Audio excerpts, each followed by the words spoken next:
I chose that song as the start because that is indeed what we slash I don't know, a lot of people are doing. We're running for the hills. We are running for the hills. Run to the hills. I said run from the hills. The hills have eyes. Hi, chat.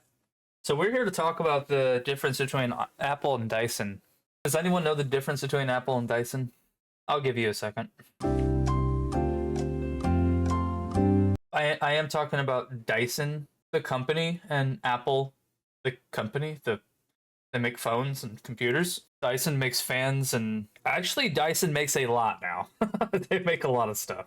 The joke was the title of stream, or the go live notification, rather, was what's the difference between Dyson and Apple? Nothing, because they both make products that suck. This may not be a big deal to some. It might literally be like the biggest so what, dude. Some of you might have already been on the dark side for many, many years. I've only been really, really into tech for the past 2-ish years. And that entire time, I've had an iPhone. Literally for the past 2.5 years, I've had an iPhone 13 Pro, specifically. This guy right here. There you are, chat. Wait, you can see Cabby's spam. Hang on. Anyway, iPhone 13 Pro. I really don't use my phone that much anymore. I text my wife through the day. If I'm not near my PC, I will respond to Discord DMs. Occasionally get on Amazon. I never really used my phone, to be perfectly honest. I had a really expensive phone, and I had the Pro version with extra cameras and everything just cause. No, I had a reason for a bit. I really aspired to take nature photos for a bit. I wanted to show you just need a good lighting, good angle, and everything to get a really decent photo with a phone. But obviously, these iPhone Pros were a little bit of a step up at the time. They were actually doing really good in the photo realm. I'm a computer guy, and my chat knows this. Everyone in my chat 100% knows this, so I didn't even touch on this. I didn't really care about phones for a bit. I always just was rocking the newest, best, newish-ist. It was like a generation or so behind every time I'd upgrade, but I always got the new iPhone, you know? They fucking work. I had no complaints, man, because the first couple Androids I tried way back in the day, back in 2011, 2012 era, 2013, somewhere around there, I had 2 different Androids where both were just crap. And I'm like, let's try an iPhone. So I moved in with Buff Mom. We managed to sneak into someone else's plan at the time. We both wanted iPhones, and we both tried out iPhone for the first time. So yeah, backing up a little bit, had 2 different Androids. I remember one really specifically. The other one is really fuzzy. But one was supposed to be really durable. It was called the Rugby. Wasn't that what it was called? But it was a smartphone, and it was just, oh my god, it was so laggy. It just didn't really do the job. But now we are going to get into the bits and bobs. When I moved in with my girlfriend at the time, now wife, I managed to get an iPhone 5C. This is my very first iPhone ever. I equally love it and hate it now that I'm looking at it. It's a weird mind because of just how far iPhone has come, and this was a weird iPhone for the time, and it was my first iPhone. It was so weird. When I got the 5C, Buff Mom got the 5S. That was just a crazy time. Ended up breaking it, and it still worked. Just one of those things. iPhones were pretty resilient like that. The next upgrade I got, the iPhone SE, and I want to say it was the first generation now. Like, they still had the lock button on top, chat. I bet some of you don't remember this at all, because they started to move the lock buttons to the side. But I had one of these for a bit. I remember Buff had this phone for a bit, so it lasted long enough that I upgraded, or we both upgraded. She broke her phone and then went back to this until she broke this phone too. I'm actually, like, really remembering how all that went down now. It's really crazy. Decent, okay phone. But what's wild? Just a square screen, and we had all this dead space. People bitched about that a lot. We went through a couple different 5-generation phones, because this was still the 5th generation. It was just, I'm remembering now, No, I'm remembering this now and I'm moving it now. This phone actually came right here. Where'd it go? Oh, I think I went from the 5C to the 6 because I think this iPhone SE, it was actually an iPhone 6S crammed into an iPhone 5. I'm remembering that now. They were doing this thing where they would take the next generation phone and cram it into a previous chassis. So what I did is I went next generation, and then I think I actually like sold this phone in person. Like I think I remember selling that one off. It was a little big. The iPhone 6 was a little big, I thought, and just round and thin. It was really thin for the time. So I actually wanted to go to the more blocky design. I was like, let me go backwards in design, but it's newer hardware. I actually was really interested in that idea at the time. Oh my god. So we need to back up. That's why that felt so weird. No, I didn't go right to the SE. The SE actually came after the 6. And I actually already misspoke again. And I know how I misspoke. So I got a 6. When I got rid of the 6, I got an SE. That was technically a generational refresh. So it was an iPhone 6S crammed into an iPhone 5, which we'll get that right here. That one, yeah. So it's the same phone. Like I'll drag it over here real quick. That's exactly what they did. That's what I'm thinking of. Okay. It is so crazy that they really experimented with that for a couple of years actually. I want to say they did that with maybe the 6th generation too. But anyway, I was only able to upgrade every 2.5 years. So really, it was every 2.5 generations. It was always this kind of weird cycle where I'd be either right behind or I'd be like a generation behind. It was always like this little chasing game. iPhones were not as durable back then. They were not as durable, so we were breaking all of those phones back then. The 5C broke. The 6 did not break because I put that bitch in an armored case. They still make that style case now, and it's really crazy. That bitch was armored to the teeth. There was no way you would break that phone. None. You could drown the phone because they still weren't water resistant then. You could not break that phone with the case that I had. This phone, it was so thin. We can go down here. You can just see how thin it was. It was the thinnest iPhone at the time. Yeah, they started to do the 6 Plus, the bigger sizes, and I'm like, the 6 is big. I don't know if I could do the 6 Plus. So that was really for big hands, man. Yeah, it was a thin phone, man, and I was so nervous about breaking it. So that thing went in a good case. It was armored to the teeth. A couple of generations they struggled with antenna, and then I put it in an armored case. I don't think it did it any better to do that, but I didn't call people a lot because I'm a millennial. So anyway, then we went to the SE. I don't have too much to say about the SE because it was basically a little bit souped up 6 crammed into a 5. I honestly say we move on. The iPhone 8 was a little bit bigger of a jump up, I'd say, but it was still really close. I backed out of that was a pretty thin phone. It was bending. The 8, it was as thin, but they really made it stronger because this was just all metal, aluminum on the back. The 8 was glass on the front and back. I brought some props to show you all. The iPhone 8 was so good enough and strong enough for me, good enough camera and everything, that it lasted throughout its entire contract to the point where it was a paid off phone. And so if I wanted to keep it, I just needed to pay a little extra fee. I paid the little extra fee, and I still have this iPhone 8 from 2018, or I think 2018, yeah. I don't really know how to show how thin it is, but if anyone has an iPhone 13 or 11, oh god, this is a thin phone, but you wouldn't bend this phone as much as you would just break. It's literally glass on the back. You can see that. That's why it's reflecting. So they really refined the design to where if you drop it, it might crack, but it's actually not going to break your phone. So, wanted to show though, I still have my iPhone 8, and before I send it back in, there's a little spoiler. There's my iPhone 13 Pro. So the iPhone 8 was durable. At least at the time, I didn't think laggy enough. I was getting really good pictures with just the single little camera right here, and it was just a little camera bump. Look, well, we can show it off. I don't even know if I'll be able to show it off. Hang on. There we go. You see that?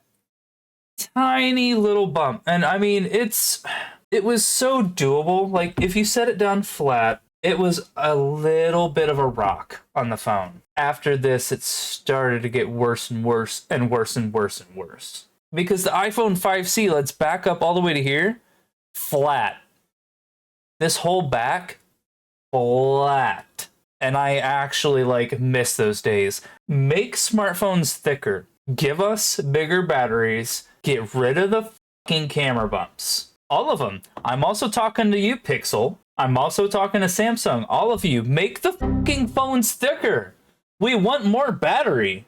We don't want these camera bumps. I don't get it. So the 8 was already like oh wow, the camera kind of sticks out a little bit. That's crazy. They must be really improving the camera, and they did. This wallpaper right here, which probably isn't going to show up well, it's a picture that I took. It's not going to show up well on camera, but I took that picture, and I edited it a little bit. But like this camera and this phone could take decent pictures.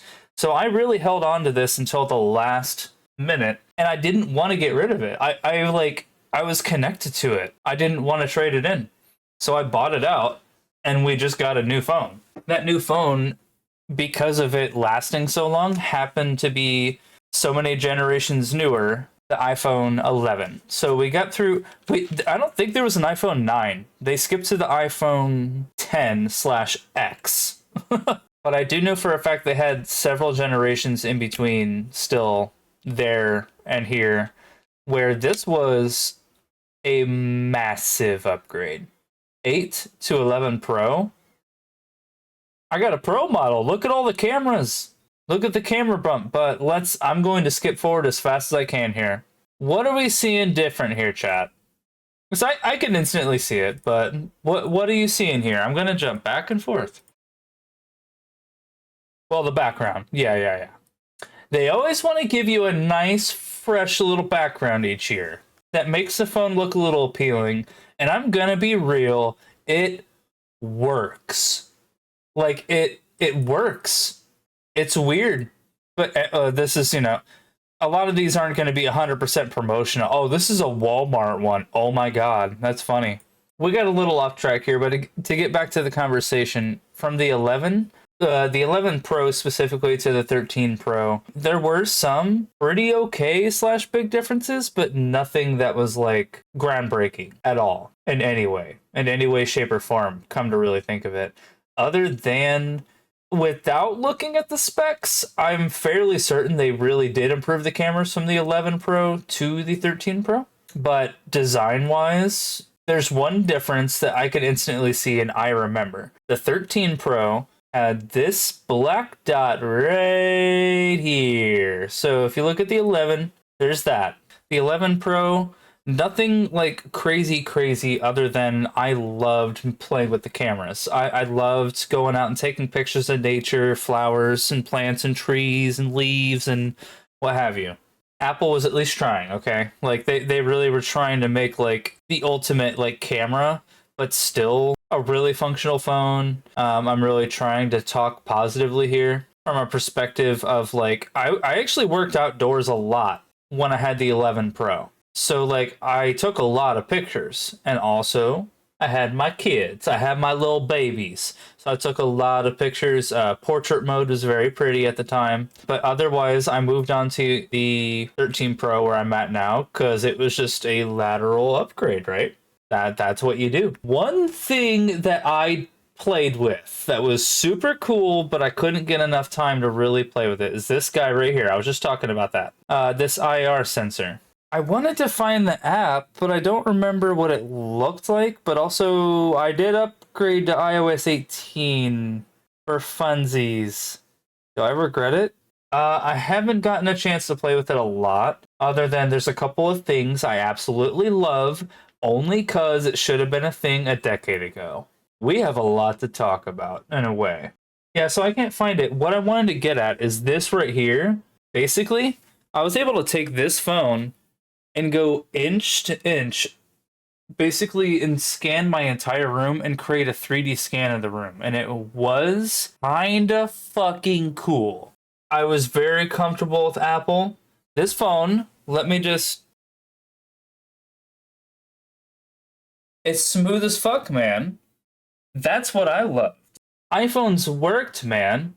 I've never, ever, ever had a major software phone is freezing and restarting nonstop crazy issue. Okay? iPhones, they work. They are not innovating in the slightest. This is the iPhone 13. It is not any different in design at all from the 11. I had the 11. It's no different in design. The 14, same. The 15, same. The 16, same. The only difference they've done is added buttons that nobody has asked for, given us really lame iOS updates, given us promises that they are not fulfilling, as in Apple Intelligence, which nobody asked for and won't be that great. It'll help in some ways, it won't be that great. I was going to go to the iPhone 15 just because, for comfort. And one video, funny enough, on TikTok. TikTok can be kind of a really crazy force where it can persuade you in these really crazy directions out of nowhere. And you can go from this to that.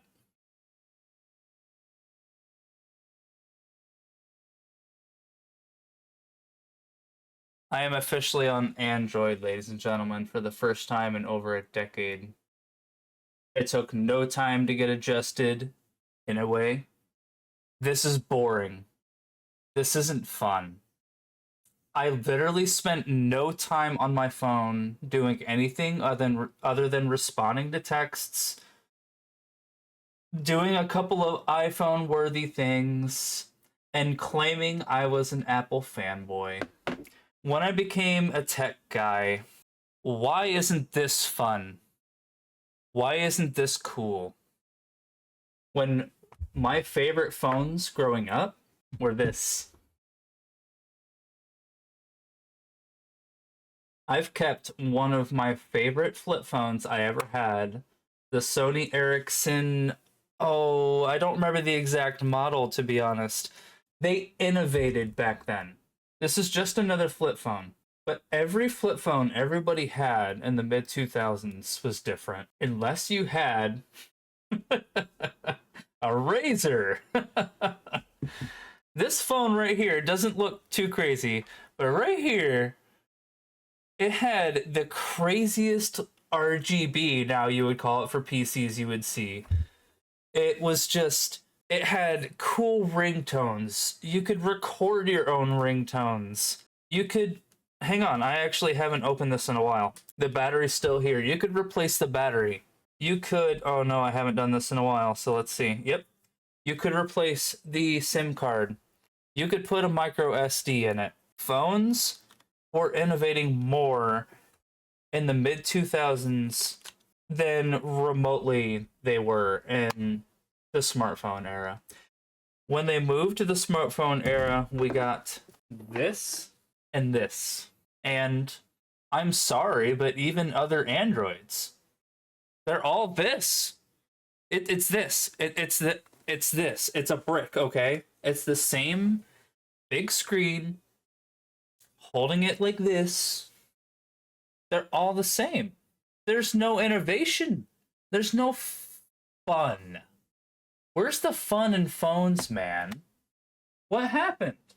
And so I realized, like, I'm a tech guy. Why am I not, like, having fun with my damn phone? Everything on my screen right now is customizable, down to every single tiny T that I could ever imagine. I can multitask by literally splitting it like this, or I don't, that it doesn't even require this, but I literally can do a gesture and split two of my apps at once and multitask and do them both. I was messaging science and subscribing to YouTube channels because I have a new YouTube now. No particular reason. I was doing both of those at once. And this outer screen right here, you can see my Spotify playing right now, even though it's through my PC. This outer screen right here, look, it's Appa. You're not going to be able to see that very well. It's going to overexpose a lot. I can literally do anything I want from just this outer screen. I can play games. There's YouTube. I can text. I can take pictures. So you can literally take selfies. Oh no, it's about to... It just took a selfie because like after a while it automatically takes it if you don't do anything, I've noticed. Decent cameras. Like really decent cameras for what it is. And you can literally you can hold it all right here. It's a smaller footprint in your pocket. But this is what got me. I was used to the iPhone 13 Pro being pretty big, okay? It's not the Max. It's not the Plus or Pro Max or any of the other models. But this is what got me. We got an inch advantage. I didn't even really say, by the way, this is the Razer Plus 2024 model because the 2023 model actually is different. They've made a lot of changes to this model. What I love is I can literally, you have half a screen here so you can save some battery. And a lot of times when I'm texting Buff Mom, I'm literally just texting her. This isn't gonna dox anything. Like, I literally can text her from here. I can type right here. Brings up the keyboard. Oh no, she's typing. Hang on, no, we gotta erase her. We got it.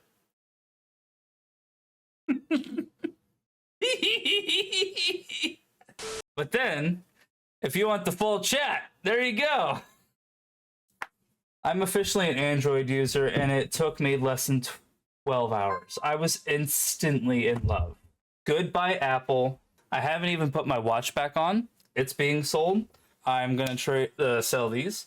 I'm getting rid of my Apple ecosystem. I'm done. It's all gone. Goodbye. Fuck you. Innovate more, and I mean a lot more, and I mean catch the fuck up to Android. This, I'm going to go through it a couple more times and just make sure there wasn't too many important things that didn't get transferred, because a lot didn't get transferred, unfortunately. So, goodbye, Apple. We're done. It wasn't that nice knowing you. I'm a tech guy now, and I will actually be jumping from phone to phone. I love this phone, but I absolutely would love to try a Z Flip. I would love to... If I could switch right now, just because I had the money, I would get the Pixel Fold 9 Pro or Pro 9. It's a long name, man. But the new Pixel 9 Fold, the book style folds, I would actually love to test one of these out. I'm not just a PC guy now. I'm in a lot of the different tech space, and I'm here for it. Welcome to the new Android me, because I've been this weird, snobby, nothing but Android or Apple guy, and I'm very happy to be on Android. Let's see if we can pick this one up now. Hi, chat. And it makes me feel as good and personalized as when I had a flip phone. But I have a smartphone that does so much more than an iPhone was ever able to do, man. This thing can literally do so much more than my iPhone could do. I haven't even talked about this, the back. This is actually like a leather, so it's grippy. It feels really good. Yeah, hello? No. You literally answer it by opening it, and you end the call by closing it, man. I'm not even trying to be like, oh, you youngins, but I'm just saying some of you, I know for certain, probably don't understand, or maybe your parents might have had flip phones, but I'm saying you had to be in this era where you had cheap phones that literally worked phenomenally, because also this outer screen worked. It displayed shit. The lights were amazing. The ringtones were cool. It all played together. It had a camera. Bro! This phone was so cool for its time. And then we just went to smartphones where they made things so complicated. What I was getting at is you had to experience like cheap flip phones that really had something unique to them. You had to experience the Razor era, which I was in, but I just didn't own a original Razor. If you don't know what I'm talking about, let's go. Honestly, still looks so fucking cool. Like it was so thin. Just how they did the number design, everything. Like how you could do custom ringtones and everything. This phone was absolutely fucking iconic for its time, man. All the colors. Oh my god, this phone looks so cool for its time. I don't care. You had to kind of be in that era to like really, really get where we have come now with phones to the point where this isn't just a gimmick, man. We've had flip phones, flip smartphones for a little bit. We've had foldable phones for a little bit. They have refined these. It's flat, man. Some of the first flippable phones weren't even flat. The crease right here, let's see if it'll come up on camera here. I don't know if it's gonna come up. It's so fucking subtle, man. I can literally go like this. You only feel it if you are feeling for it, and if you're basically like pushing down on it.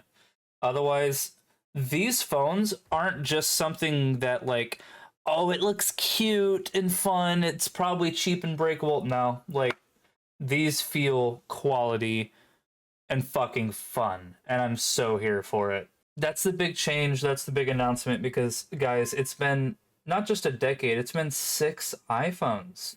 That's not an iPhone a year, that's an iPhone every 2.5 years. I needed to get off of iPhone, not just a fresh start. I needed a fresh start on some like new accounts and keeping track of passwords better, and I was really reliant on swapping from iPhone to iPhone to iPhone. This was a big change where I needed to really remember a lot of things, and I'm here for it. I am done talking about it. What I can say is if you are on iPhone and at all thinking about switching, try it. You can switch back, you can return it, or you can wait a year or 2.5, whatever your contract is, and do it. Um, do it. Have fun with your phone because iPhones are actually boring now. They're not fun. If you don't care about that, whatever.